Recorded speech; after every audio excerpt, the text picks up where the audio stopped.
Hi everyone, good afternoon, Yvonne here. I hope you're all having a good afternoon, halfway through the week, yay!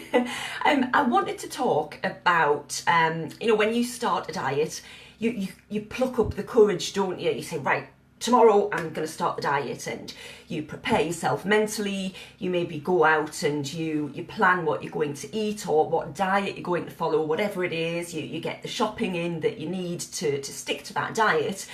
And what happens? The people closest to you most of the time become those diet saboteurs. And what do I mean by that? I don't mean that they're intentionally trying to sabotage your diet. Half of the time for example, there would be many times I would want to start a diet and I would say, right, that's it, I'm starting tomorrow. And my husband would be like, oh, you don't need to lose weight, you're lovely as you are. And they mean well, and they think they're being nice and supporting you, when in reality you need to hear the opposite, really. But if they love you, they're not going to tell you the opposite, are they? So I've got 5 tips here on how to deal with those diet saboteurs. And it's not just husbands, it can be children, other family members, people at work, friends even. It's the people closest to you, and they end up making it really hard for you to stick to your diet. So here's 5 tips, and as usual I've got them written down because I don't want to forget any. So the first one is to ask them for support, and it sounds really obvious.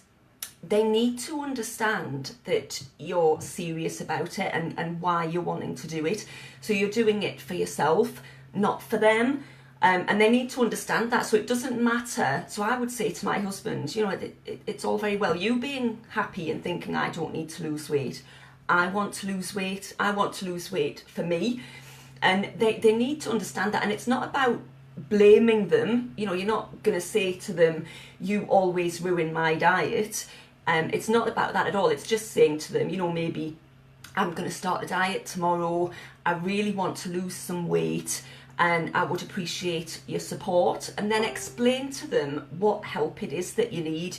So if they have biscuits in or offer you desserts and things like that, suggest getting takeaways. Just say to them nicely, I know you think you're being really nice, but that's not helping me. So by asking them for support and just explaining that you would appreciate their help, that's going to go a long way to helping you stick to your diet. The second one, this is a good one. When you meet friends for a catch-up, most of the time it involves either going for a coffee or maybe even an alcoholic drink or something like that. And if you're going for a coffee, it doesn't just stay as a coffee, does it? There's, say, oh, look, that cake looks nice. And before you know it, you're in that environment where there's all this temptation. And if your friends are getting a cake or something, you kind of feel like, oh, well, I'm not going to be the only one that doesn't. And it just becomes hard. So maybe suggest going for a walk or something instead. And, if they're true friends anyway, they want to see you and want to have that catch up. So it doesn't matter whether it's sitting down with a glass of wine or coffee and cake. And, just suggest going for a nice walk and a catch up that way. The third one, be prepared. So if you are going somewhere, have your own snacks with you. So for example, I guess along the lines of, for me, if I'm going to the cinema, my kids always want popcorn. So I'll buy them popcorn so that I don't have to, and I'm not tempted. I make roasted chickpeas, and they're lovely. They're really Moorish, actually. If you want the recipe, they're really, really simple. Just send me a message. I'm happy to give you the recipe. But they're absolutely delicious. And they're really filling as well, so you don't feel like you're missing out. But not just that, if you're going somewhere as well and you're going to be tempted, have something to eat beforehand so that you can honestly sit there and say, oh, actually, I've just had something, I'm not hungry. And it's just little simple things like this that's going to make it easier to resist those temptations. My fourth one, surround yourself with other people that are on the same journey. Because they understand what you're going through. They've maybe experienced similar problems to what you're going to experience. An example of this is when you join a slimming club, a weight loss club. so like Weight Watchers, Slimming World, things like that. They have group meetings, and there's a reason for that. They work. So if you go to one of these group meetings, first of all, it's keeping you accountable, because you know that you're going to have to go and be weighed, and that can help a lot of people stick to it and stay in that right mindset. The other thing though, you get that group support, so they give you advice every week, you know, and they maybe tackle a different problem, a different situation that you might struggle with. But it's being surrounded by all those people who are in the same boat as you, trying to lose weight, trying to eat healthier, trying to do a little bit more exercise. And you get lots of tips from them. So things that you might not even think about, it'll just kind of crop up in conversation. You think, yeah, I have that as well. And it can be really, really good and supportive for you.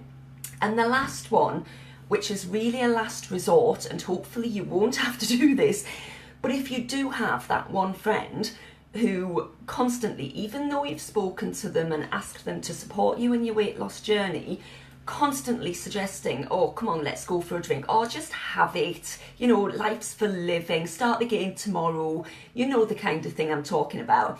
And if you've asked that person and explained to them, you know, that you really, really want to be good and lose weight and be healthier, and you've asked them to support you, and they're not doing it out of meanness, that they're maybe even a little bit scared of losing the friendship that you've got. If that's what you normally do as friends, they might be a little bit worried, thinking, oh, I'm losing my friend. So they're not doing it out of meanness.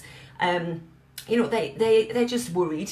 So if that does happen though, and this is a last resort, you might have to just avoid them for a little while, just temporarily. And fingers crossed they'll get the hint and stop trying to tempt you with all of these things. So those are my 5 tips to how to deal with the diet saboteurs. And really just stick to your guns. I think if you get in the right mindset anyway and decide that you want to lose weight, and you're doing it for the right reason as well, and if you're wondering what that right reason is, it's you. To lose weight successfully and to be able to stick to it, you have to do it for yourself, not for anybody else, because if you're doing it for somebody else, you're going to find it really hard to resist those temptations. So definitely do it for yourself, get in the right mindset, speak to your friends and family if you need to get that support from them, and fingers crossed you'll have a great weight loss journey. And that's it for now. It's 1:20, so I think I'm going to go and make some lunch before I take Bella out for a walk. But enjoy the rest of your day, and I'll catch up with you again soon. Bye for now.